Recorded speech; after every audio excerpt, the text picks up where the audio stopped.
नमस्कार, प्रणाम, हर हर महादेव। हम राइटर सिंगर गिरजा मोहित रउआ सबके बता देवतानी कि अपन देश में बहुत राजनीतिक होखता।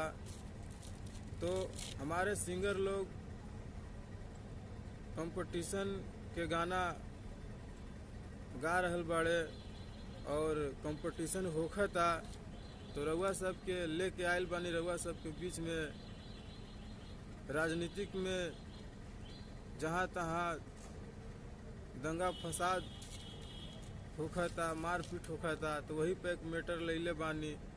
अब मैटर बहुत जबरदस्त बा। देखी गाना के भाव बका कि रानी बलिया में दंगा फसाद भइल बा, साचो 4 बजे भोरवे में आज भइल बा। एहमे देशवा के बाटे बर्बादी राजा जी, ई सब टेंशन हटा दी। औरत कहताड़ी कि सब टेंशन हटा के भुला दी राजा जी, ई सब टेंशन हटा के भुला दी राजा जी, ई सब टेंशन हटा दी। तो जौना जौना के गाना लेवे के बा, राजनीतिक वाला गाना या कंपटीशन वाला गाना या इमोशनल सॉन्ग, हमारा नंबर 7091423013 है। आप लोग कॉन्टेक्ट कर सकते हैं। हर हर महादेव। तब तक मिलेंगे नेक्स्ट वीडियो में। जय हिंद।